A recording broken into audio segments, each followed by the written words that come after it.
आहोत संजय दिना पाटील यांच्यासोबत आपली चर्चा झाल्याचं उपमुख्यमंत्री एकनाथ शिंदे यांनी सांगितलेलं आहे।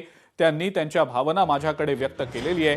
पत्रकारांच्या बाबतीत असं वक्तव्य करू नये असं उपमुख्यमंत्री एकनाथ शिंदे म्हणतायत।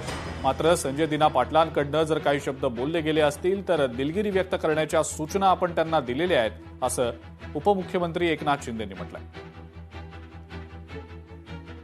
म्हणजे मी या सगळ्या प्रकाराची माहिती घेतो, सविस्तर माहिती घेतो आणि मी तुमच्याशी सविस्तर बोलेनच। परंतु संजय दिना पाटील खासदारांची माझी चर्चा झाली, मी त्यांच्याशी बोललो।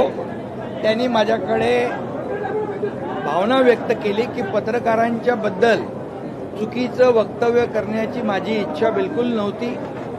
मी पत्रकारांचा अपमान, नेहमी पत्रकार आणि माझे संबंध चांगले राहिलेले आहेत। पत्रकारांच्या भावना दुखावण्याचा माझा कुठलाही हेतू नव्हता। परंतु दररोज जे कोणी काय त्यांना म्हणतात, अरे जे रोज त्यांच्या विरोधामध्ये बोलतात, रोज त्यांच्या बद्दल अपशब्द काढतात, तोडून टाका, मारून टाका, तोडवून टाका, घरात घुसा आणि अतिशय खालच्या दर्जाच्या, नीच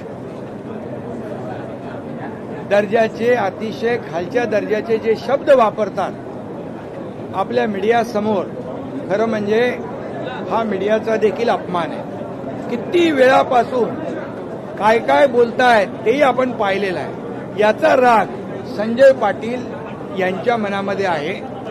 त्या पत्रकारांच्या बाबतीमध्ये त्यांच्या मनामध्ये कुठलाही राग नाही आणि पत्रकारांच्या बाबतीमध्ये अशा प्रकारचं वक्तव्य कधी आम्ही कोणी लोकप्रतिनिधींनी करूही नये।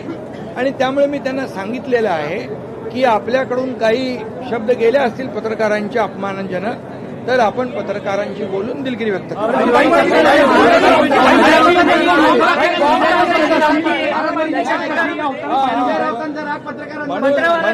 म्हणून मी सांगतो त्यांनी तशीच भावना व्यक्त केलेली आहे।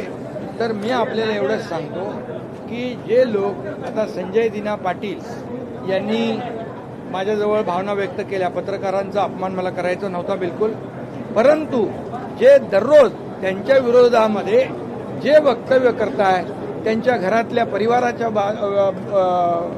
परिवाराच्या बाबतीमध्ये वक्तव्य करतात, हे अतिशय निंदनीय आहे। हे आता कुठली पातळी आहे? किती दिवस तुम्ही बघताय? अगदी 2022 पासून आपण काय भाषा, काय लोक वापरतायत? म्हणजे ही काय लोकशाहीमध्ये हे काय महाराष्ट्राची संस्कृती आहे का? ही महाराष्ट्राची परंपरा आहे का?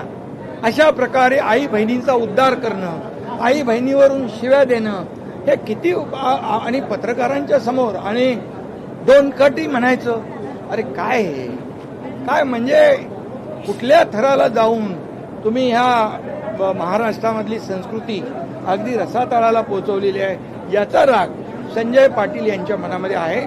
मी पुन्हा एकदा सांगतो, संजय पाटलांनी माझ्याकडे भावना व्यक्त केल्यात, कुठल्याही पत्रकारांचा अपमान मला करायचा नाही आणि त्यांना या बाबतीमध्ये माझ्याकडून काही बोलणं अनावधानाने झालं असेल तर मी बिलकुल दिलगिरी व्यक्त करेन। अशा प्रकारचा माझी आणि त्यांची चर्चा झाली आणि मी स्वतः सांगतो की पत्रकारांच्या बाबतीमध्ये कधीही लोकप्रतिनिधी असेल, आमचा विषय असेल, आपला पक्ष असेल तर कधी कुठल्याही प्रकारचा अपमान, पत्रकार आणि लोकप्रतिनिधी हे आपण दररोज एक दुसऱ्याला पूरक आहोत। त्यामुळे मी आपल्याला सांगतो अशा प्रकारची भावना आमच्या कुठल्याही माणसाची नाही। लोकशाही मराठी ऐका, पहा, जागरूक रहा।